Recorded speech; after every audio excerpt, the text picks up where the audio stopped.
Hello students, welcome to my channel Roy Juneja, Pioneer Convent School. Today we are starting chapter Liquid Solution. जैसा कि मैंने बोला है कि बोर्ड के लिए हम एक सीरीज स्टार्ट करने जा रहे हैं जिसमें हम पहला चैप्टर स्टार्ट कर रहे हैं लिक्विड सॉल्यूशन। लिक्विड सॉल्यूशन में सबसे पहला टॉपिक जो आ रहा है दैट इज कंसंट्रेशन टर्म। एक क्वेश्चन पक्का इसमें से आएगा, एक नंबर का एमसीक्यू में पक्का आएगा। लिक्विड सॉल्यूशन में सबसे पहली टर्म है कंसंट्रेशन टर्म, जो दो टाइप की है, टेम्परेचर डिपेंडेंट और टेम्परेचर इंडिपेंडेंट। तो बोर्ड में क्वेश्चन कैसा आएगा कि कौन सी टर्म टेम्परेचर डिपेंडेंट है और कौन सी टेम्परेचर इंडिपेंडेंट है। 6 टर्म हमारे पास टेम्परेचर डिपेंडेंट है, W by V, V by V, percentage है दोनों, मोलैरिटी, नॉर्मेलिटी और फॉर्मेलिटी और strength. Molarity is denoted by capital M, molarity is denoted by capital M और normality is denoted by capital N, formality is F और strength is S. तो formality actual में ionic compound के लिए use करते हैं। अगर सोल्यूट आयनिक होता है तो वहां पर जो मोलैरिटी होती है दैट बिकम्स फॉर्मेलिटी। तो अब टेम्परेचर इंडिपेंडेंट में आएगा, W by W percentage, molarity is denoted by small M, PPM parts per million. क्या होता है पीपीएम? Parts per million. और पीपीबी क्या होता है? पार्ट्स पर बिलियन, पार्ट्स पर बिलियन। और जो हमारे पास मोल मास फ्रैक्शन और mole fraction denoted by x. तो जो एमसीक्यू हमारे पास आएगा वो कैसे आएगा, उसमें 4 ऑप्शन आएंगे। 3 ऑप्शन टेम्परेचर डिपेंडेंट के होंगे और एक इंडिपेंडेंट का होगा। कहेगा कौन सा इंडिपेंडेंट है, या उल्टा भी कर सकता है, 3 टेम्परेचर इंडिपेंडेंट के होंगे और एक टेम्परेचर डिपेंडेंट का होगा। क्लियर है? एक नंबर सबका पक्का हो जाना चाहिए यहाँ पर। ठीक है बच्चों। उसके बाद हम जो सबसे पहले पढ़ने जा रहे हैं दैट इज मोलैरिटी। जो मेन टॉपिक है सिर्फ वही मैं कवर करूंगा, पूरा कवर नहीं कर रहा। Molarity is denoted by capital M, that is number of moles of solute. क्या होगा वो? Number of moles of solute divided by volume of solution in litre. इसको हम ऐसे भी लिख सकते हैं, N solute by volume in litre. तो इसकी यूनिट होती है मोल पर लीटर या मोलर। अब आता है relation between capital M and small M. इस पर बेस भी क्वेश्चन आ सकता है। Small M molarity, capital M molarity into 1000 by 1000 D minus M into M2।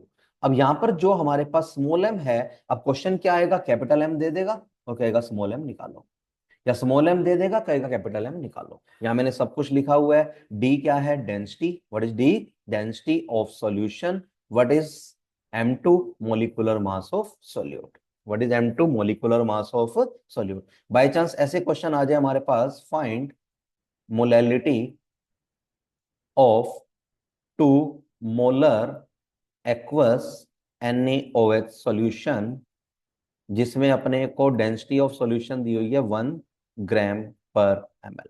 तो सीधा वैल्यू पुट करनी है, कैपिटल एम को रख दोगे 2, तो स्मॉल एम क्या हो जाएगा? 2 इंटू 1000 बाय 1000 इंटू डेंसिटी कितनी है? 1 minus 2 into M2 molecular mass of solute 40, that is 2000 by 920। इसको कैलकुलेशन कर देना, that is our answer.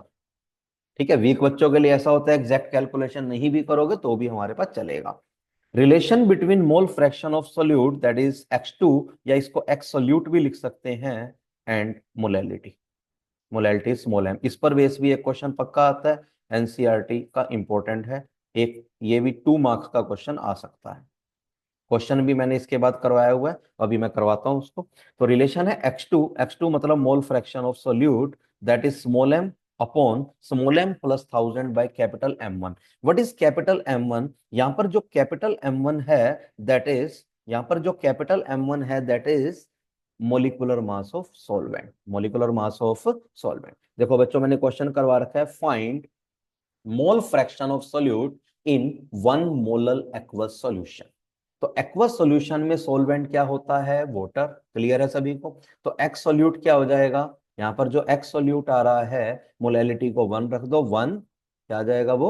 1 upon 1 plus 1000 by 18। यहां पर 18 क्यों लिया? क्योंकि 18 क्या है? 18 क्या है? वाटर का मोलिकुलर मास। 18 क्या है? वाटर का मोलिकुलर मास। कैलकुलेशन कर देना, ये आंसर आ जाएगा। ये क्वेश्चन अपना एनसीईआरटी में गिवन है, एज इट इज ये क्वेश्चन आता है बोर्ड में। अब आता है हेनरी लॉ। हेनरी लॉ क्या होता है? मास ऑफ गैस, क्या होता है बोलो? Mass of gas dissolved in liquid is directly proportional to pressure of gas present above liquid. Simple सी डेफिनेशन ये लिख दोगे, एक नंबर का ही आता है। Small M is directly proportional to P, हटाने के लिए के एच लग जाएगा। What is K H? Henry constant. इतना लिख दोगे बच्चों, एक नंबर तुम्हारा आ जाएगा। क्लियर है? उसके बाद हमारे पास आता है रोल्स लॉ। क्या आता है बच्चों? Roles law. रोल्स लॉ क्या बोलता है कि कोई, देखो एक्चुअल में हेनरी लॉ और रोल्स लॉ में क्या फर्क है? हेनरी लॉ कब लगता है? जब एक कंपोनेंट गैस होता है और दूसरा लिक्विड होता है। रोल्स लॉ कब लगता है? जब दोनों कंपोनेंट लिक्विड होते हैं। तो रोल्स लॉ क्या बोलता है? Vapour pressure of any liquid component in solution, as it is लिखना है ये पूरे नंबर लेने के लिए, is directly proportional to mole fraction of that component in solution. That is PH directly proportional to X से, हटाने के लिए कांस्टेंट लग जाएगा P not A. What is PA? Vapour pressure of liquid component A in solution, P not A vapour pressure of pure ए। अब हमारे पास most most most most important topic आने जा रहा है, आइडियल सॉल्यूशन। क्या होता है? एक ऐसा सॉल्यूशन जो हर कंडीशन पर रोल्स लॉ को ओबे करता है, उसको हम क्या बोलते हैं? Ideal solution. Properties, P A बराबर X A into P naught A, अभी मैं बताया है रोल्स लॉ में। पी बी बराबर X B into P naught B, ये भी रोल्स लॉ में। Delta V zero, delta H zero, ये इसका ग्राफ है। ग्राफ स्ट्रेट लाइन आता है इसमें, जैसे मैंने ये बना रखा है। एज इट इज तुमने बनाना है स्ट्रेट लाइन ग्राफ। यहाँ पर पी नोट ए लेना है, यहाँ पी नोट बी लेना है, नीचे एक्स लेना है, या एक्स ए वन तो पी नोट ए के बराबर होएगा। क्लियर है? एज इट इज बना देना। उसके बाद जो हमारे पास टर्म आने जा रही है, वो क्या आती है? Example of ideal solution. Most most important पूछ लेता है। पहला example benzene and toluene. First example क्या होता है? Benzene and toluene. सेकंड आता है क्लोरोबेंजीन एंड ब्रोमोबेंजीन। थर्ड आता है chloroethane and bromoethane. Non ideal एक ऐसा सॉल्यूशन जो रोल्स लॉ को ओबे नहीं करता।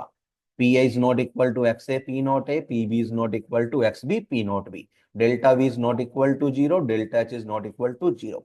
अब ये 2 मार्क्स का क्वेश्चन आता है, 2 मार्क्स का क्वेश्चन आता है, difference between ideal and non ideal solution. तो बच्चों तुम क्या करोगे? एक साइड लिखोगे आइडियल, एक साइड लिखोगे नॉन आइडियल। आइडियल में फर्स्ट पॉइंट क्या लिखोगे? It obey Raoult's law, it does not obey Raoult's law. Second में लिखोगे P A is equal to X A P not A, इसमें लिखोगे P A is not equal to X A P not A. Third लिख दोगे delta V zero, delta V not zero. Fourth लिख दोगे delta H zero, इसमें लिख दोगे delta H not zero. Fifth लिख दोगे इसका एक एग्जाम्पल, इसमें फिफ्थ लिख दोगे इसका एक एग्जाम्पल। ये 5 पॉइंट में से 5 लिख दो, 4 लिख दो, 3 लिख दो, तो 2 नंबर तुमको मिल जाएंगे। क्लियर है बच्चों?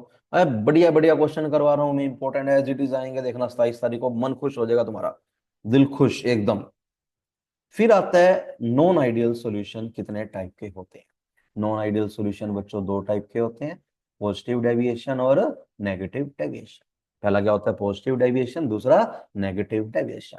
अब पॉजिटिव डेविएशन और नेगेटिव डेविएशन में क्या फर्क है ये समझो। पहला मैंने पढ़ा रखा है पॉजिटिव डेविएशन। एक्चुअल में क्या होता है? पॉजिटिव का मतलब जीरो से बड़ा, ये सब चीज ग्रेटर लिखनी है, सब चीज ग्रेटर लिखनी है, जो आइडियल में बराबर थी या ग्रेटर लिखनी है। समझ गए बच्चों? बस ये ग्रेटर का साइन लग जाएगा, जो वहां बराबर था वहां क्या लग जाएगा? ग्रेटर का। क्लियर है? जो आइडियल में ग्राफ ऐसा था वो मैंने डॉटेड बना रखा है, अब ये ऊपर की तरफ आ जाएगा ग्राफ, ऐसे ऐसे ऐसे ऐसे ग्राफ आ जाएगा ऊपर की तरफ। ठीक है? मतलब पॉजिटिव मतलब ज्यादा ऊपर। तो डेफिनेशन क्या होता है? New forces are less than old forces, भाई इतना लिख देना बहुत है। इसके एग्जाम्पल, मोस्ट इंपोर्टेंट एग्जाम्पल हमने याद रखने हैं। अच्छा एक और बात याद रखना, जो पॉजिटिव डेविएशन वाला होता है, positive deviation, positive deviation, positive deviation solution, solution form, form minimum, minimum, minimum boiling azeotrope. Positive deviation solution form minimum boiling azeotrope. Positive deviation solution form minimum boiling azeotrope. देखो example याद रखने के लिए ये याद रखना, कोई भी अल्कोहल प्लस वाटर आ जाए, ethanol and water, methanol and water, acetone and CCl4 एक नॉन पोलर सॉल्वेंट आ जाए, एसीटोन एंड CH2 आ जाए, ये क्या होंगे? चारों एग्जांपल याद रखने हैं तुमने, किसके? पॉजिटिव। पक्का आएगा ये? पक्का आएगा 100%। क्लियर है। उसके बाद हमारे पास आता है नेगेटिव डेविएशन। नेगेटिव मतलब छोटा, नेगेटिव मतलब छोटा। तो नेगेटिव डेविएशन में हमारे पास क्या आता है, नेगेटिव डेविएशन में वहां क्या था, नए फोर्स कम थे, यहाँ क्या होंगे, ज्यादा। क्या होंगे बोलो, ज्यादा। ग्राफ नीचे की तरफ आएगा, ग्राफ यहाँ नीचे की तरफ आ जाएगा। पॉजिटिव में ग्राफ ऊपर था, यहाँ नीचे। तो इसमें जहां आइडियल में बराबर था, यहाँ लेस हो जाएगा। पॉजिटिव में बड़ा था, यहाँ छोटा हो जाएगा। Delta we less than zero, delta H less than zero. अच्छा, नेगेटिव डेविएशन के एग्जांपल याद रखने हैं, एसीटोन एंड क्लोरोफॉर्म। कि कोई भी एसिड प्लस वाटर आ जाए, जैसे HNO3 plus water, H2SO4 plus water. हाँ हाँ, सबसे सबसे इंपॉर्टेंट, जो नेगेटिव सॉल्यूशन फॉर्म फॉर्म वो कैसा बना रहा था, मिनिमम बॉइलिंग, तो ये क्या बनाएगा, मैक्सिमम बॉइलिंग एजियोट्रॉप। क्या बनाएगा बच्चों, मैक्सिमम बॉइलिंग एजियोट्रॉप। क्लियर है। अच्छा, अब आता है हमारे पास कोलिगेटिव प्रॉपर्टी। ये भी एक इंपॉर्टेंट पार्ट है, 3 नंबर का न्यूमेरिकल आएगा कोलिगेटिव प्रॉपर्टी।